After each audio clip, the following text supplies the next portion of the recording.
To me. We are now in math. I'm going to read a story and I want listen very carefully because I'm going to ask questions, okay? After I read the story, okay? Here's the story. We have two characters, Kate and Frank. Okay? Listen the what is asked before you answer, okay? Can you fix yourself? You are not in the middle of the table. Okay, listen. Kate, Speckle has some little chicken. Let us count them. Frank, I cannot count them. They run about so fast. Kate, you must count fast. Then, 1, 2, 3, 4, 5, 6, 7, 8, 9, 10. She has 10 little chicks. Frank, there are 3 black ones and all the others are white. Okay. There are how many whites? There are blank whites. There are 7 whites. There are? 7 whites. Okay, Frank. 4 little chicks stay close to the mother. How many chicks run away from here? 6 chicks stay close to their mother. What is asked? Listen, I will read it again. Frank. 4 little chicks stay close to the mother. How many chicks run away from her mother?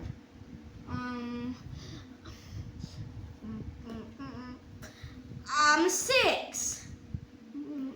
Because 6 plus 4 equals 10. Okay, my question is this. Teens, listen. Maybe you are confused. Listen. 4 little chicks stay close to the mother. How many chicks run away from her mother?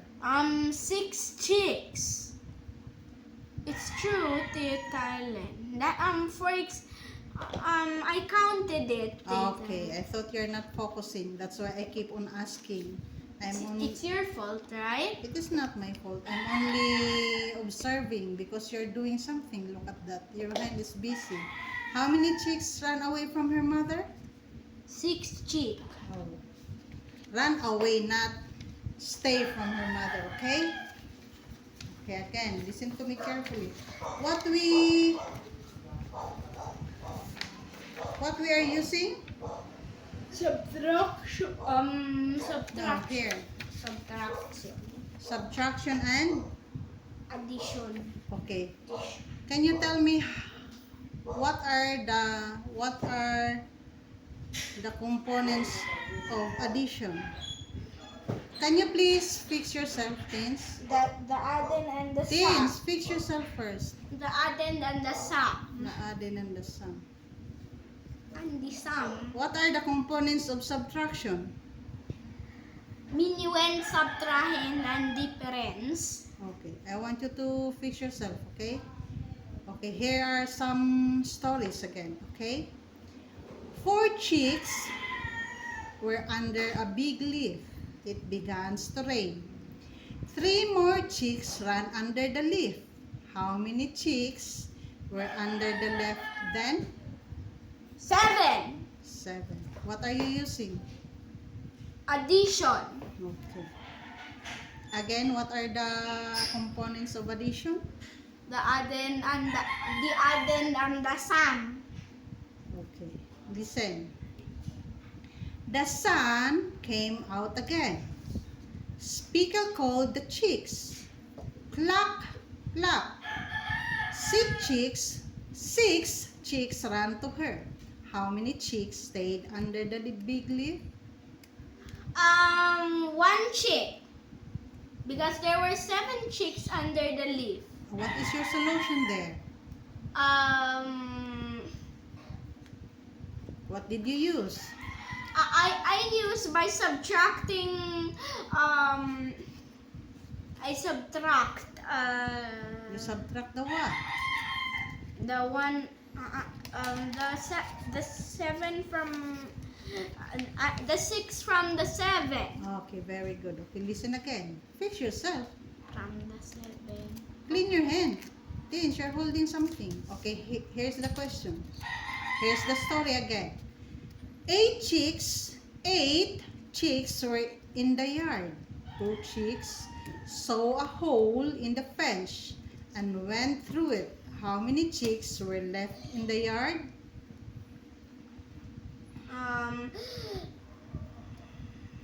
8 minus 2. There were 6 chicks.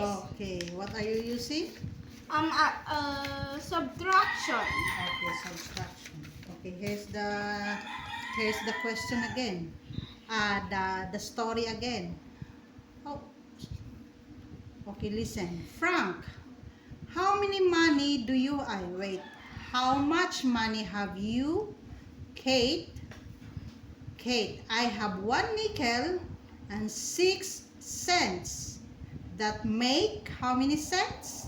I have 1 nickel and 6 cents. That makes 11 cents. Very good. Why? How much is the equivalent of a nickel? 5. Very good. 5 Okay. cents. And then, how much do you have? Frank, I have 1 nickel and 4 cents. That makes how many cents? 9 cents. Okay, very good. Here's again. I have cents more than you have. What is the answer? Kate said that, so How many cents that Kate have? 11, and Frank has only 9. Okay, very good. Okay, listen. Frank, I am going to spend 3 cents for an orange. 10 cents less 3 cents are equals how many cents?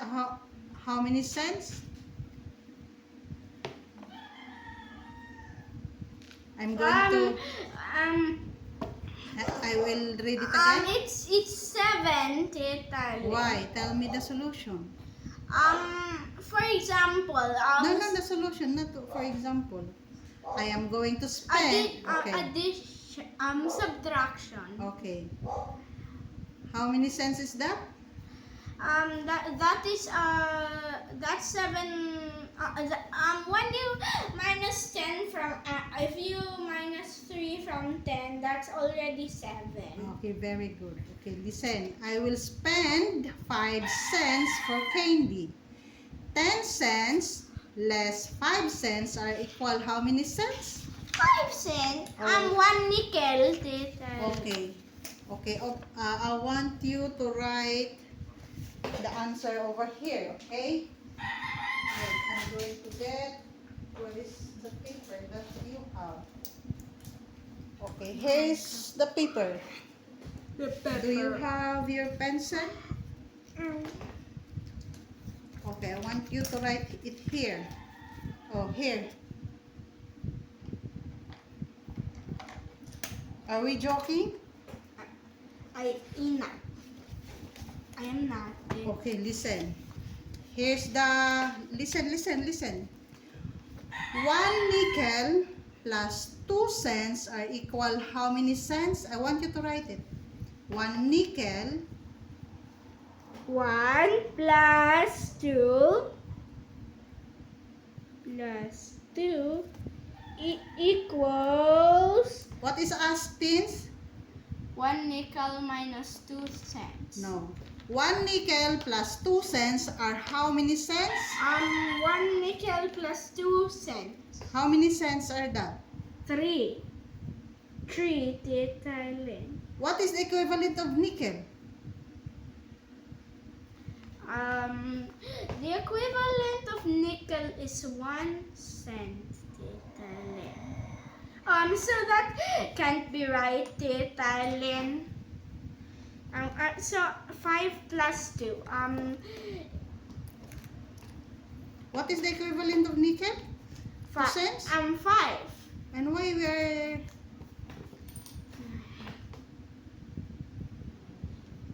Okay, 1 nickel plus 2 Wait, cents. I have to write 5 Yeah. because I write 1 earlier. You're too near to your... Notebook.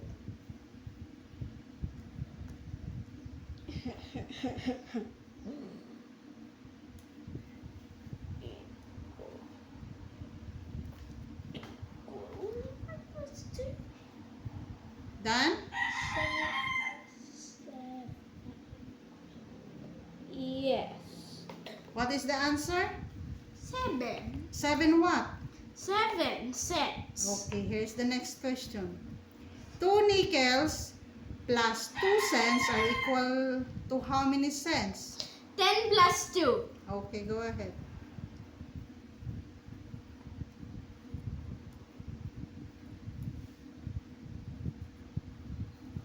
10 and 2 plus 2 equals 12. 12 what? 12 cents. I have to write 12. Okay. It's very clear. The answer is clear. Okay, listen again. 1 nickel plus 7 cents are equal how many cents? 1 nickel plus 7 cents. 1 plus 5 plus 7.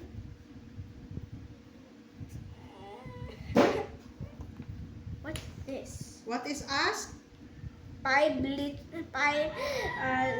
plus 7. Tino. 5 plus 7, Tita Lynn. Is that better?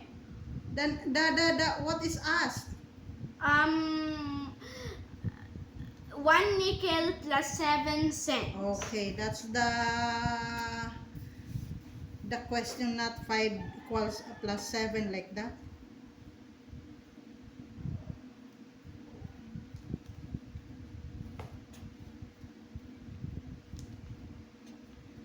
Plus 7. But 1 nickel is 5 cents. Yeah, but the question is, right? What is asked? I'm asking what is asked like that. Okay, go ahead. Done?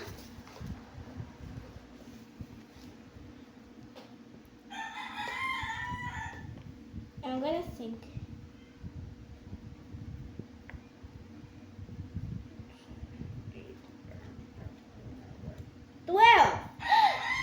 That's multiplication, Tita Le. What? The same answers, Tita Le. Why are you telling me that is multiplication? I'm sorry. What are you using for that question? Addition. Okay, listen carefully. I'm sorry. Oh, it's okay, it's okay. Sorry. Listen again. 2 nickels minus 4 cents are equal how many cents? 2 nickels minus 4 cents are equal how many cents?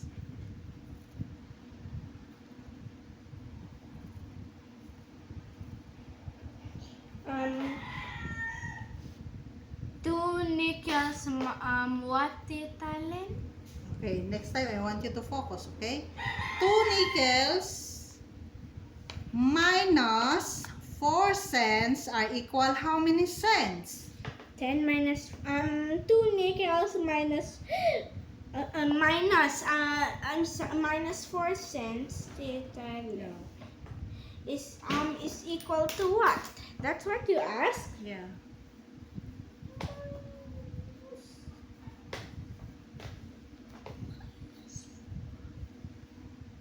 Minus size pool.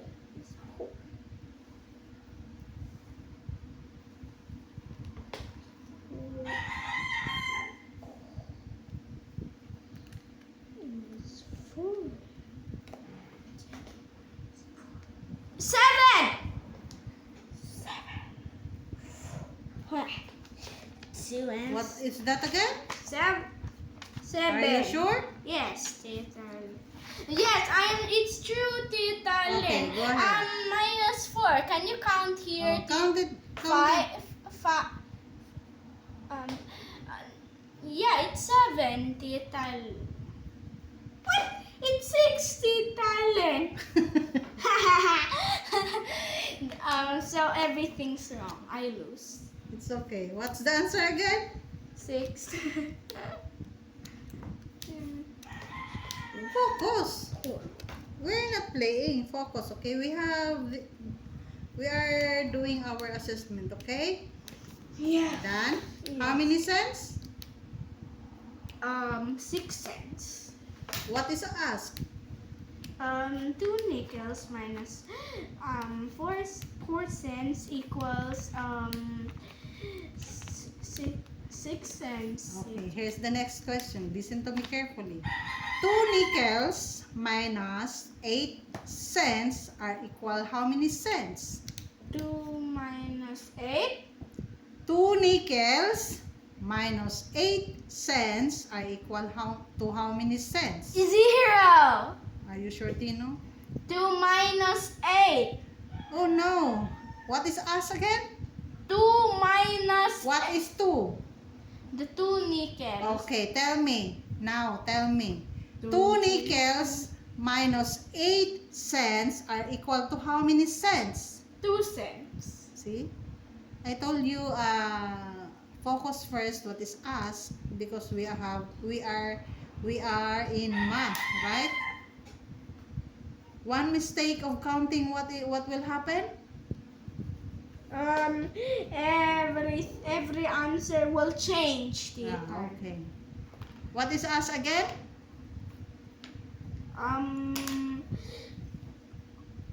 2 nickels minus 8 cents. Okay, what is the answer? How many 2 cents are? cents. Okay, what are you using? Subtraction. Okay, go ahead. Minus 10 minus. What's the 8 in Tagalog? Walo. Walo. Okay. Go ahead. Done? Oh. Okay, here's the wait. next question. Wait, I have to add them to. I have to subtract them together. You're so mabilis, Tita. Yeah, because you're too busy. I am Okay, not. okay. Here's the next question. Listen very carefully. 12 cents minus 1 nickel are equal to how many cents? What is us again?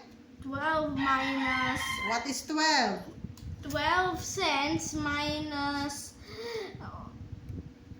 Minus what? 1 nickel are equal how many cents? Go ahead. 5 cents. 12 cents. We are so confused. We're not.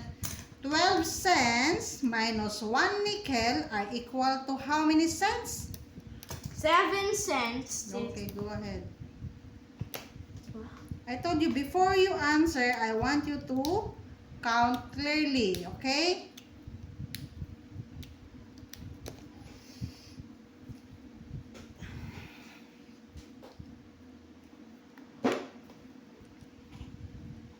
$12 minus 1 nickel. Yeah, okay. And what is the answer?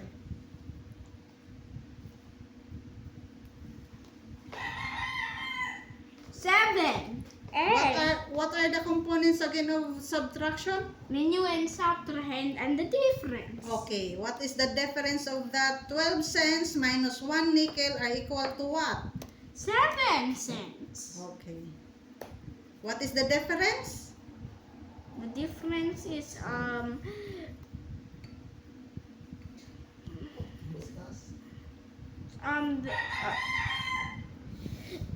the difference is 5. No, the difference is 7. Very good. The subtrahend is 5 and the minuend of it is 12. Tita Ellen. Okay, go ahead. Done? Okay, here's the next question. Listen to me very carefully. 12 cents minus 2 nickels are equal to how many cents? 12 minus 10 equals 2. Okay. What is the difference? 2. Okay, very good. What is the subtrahend? The minuend is 12. The subtrahend is What 12 is that? minuend. 12 what? 12 cents. Okay, go ahead. Go. Done answering? But I'm going to try to memorize your question. Oh. We don't need to memorize the question, just to answer it, okay? Go ahead. Done? 12 minus. Put what is 12. If you're going to say what is the 12, is that what? 12 what? 12 cents. Okay, go ahead. 12 cents minus 10, 10, right? Yeah. Minus 10.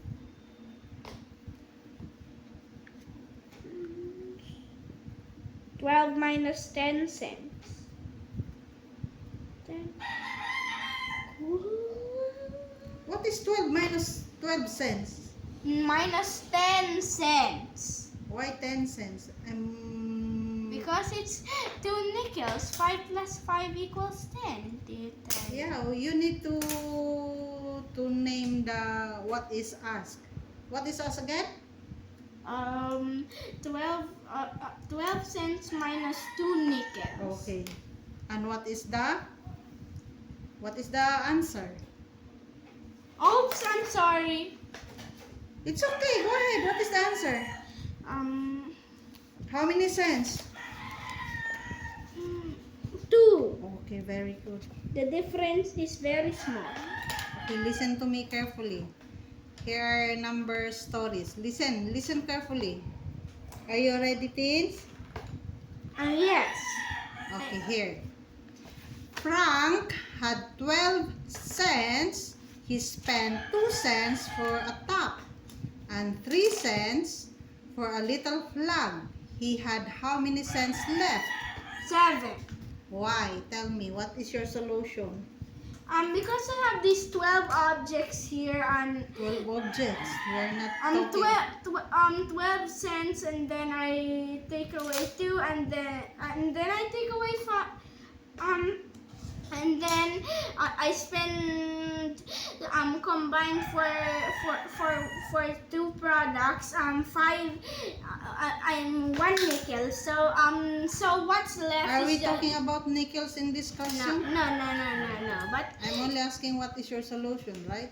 okay, so 12 minus 2 equals 10, and 10 minus 3 equals 7. Okay, very good.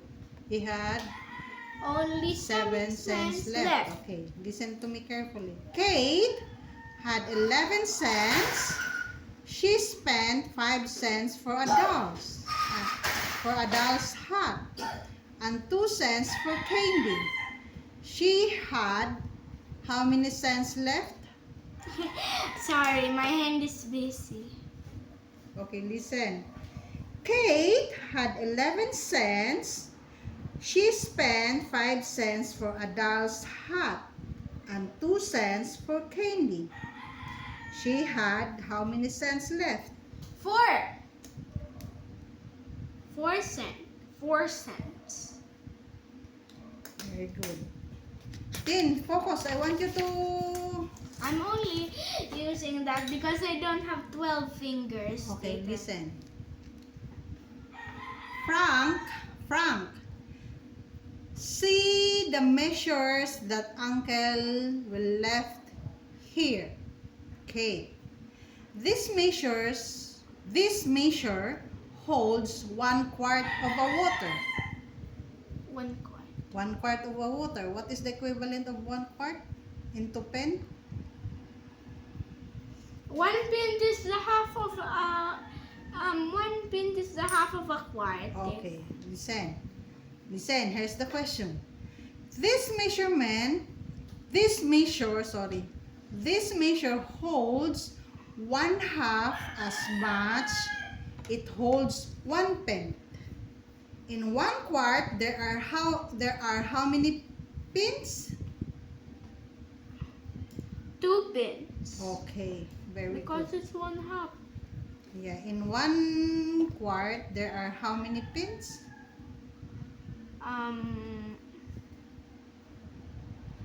You already answered it. In 1 quart, there are how many pins? There are 2 pins. Okay, listen carefully. Here's the next question. I will put 1 quart of water into this pail. Now, there are 2 pins in it. Frank, listen. Fix yourself, things. I will put 1/2 quart into it. Now, there are how many pins of 3 water in the pail? 3 pins. 3 pins. 3 pins. Why there are 3 pins? Because imagine that 1 quart in math 1 quart and 1 pint is cannot be only 2. It's 3 pins. It's 3 pins. Okay. And Frank, I will put 1/2 quart into it. Now, there are how many pins? It's 3 pins. Okay. You keep on asking. Because I want to ask again. Because, I am wrong. no, you're right. I want to clear the answer. Can you put down your feet? And fix yourself, okay? There are, now, listen. Kate, now there are how many quarts of water in the pail? 3 quarts. No, I'm 1 quart and 1/2 quart. How many quart? Now there are how many quarts in the water in the pail? So the 1 quart is the half of a pint. So that means there would be 5. There would be 5 of them. Is that true? Or What is your answer earlier? 3 pins. yes. And A pint is 2 quarts, Tita. in 1 pint is a 2 quart? Um, Na-confused na masyado ah. How many quarts in 1 pint? It's okay. I'm asking again. How many quart in 1 pint? How many quarts in 1 pint? They are? the quart in 1 pint there is 1/2 quart. Okay. In this question, So there is 2 quarts and 1 pint. Right? Am I right? I'm only asking the quart. The 2 quarts and 1/2 quart. Is that true or not? Okay.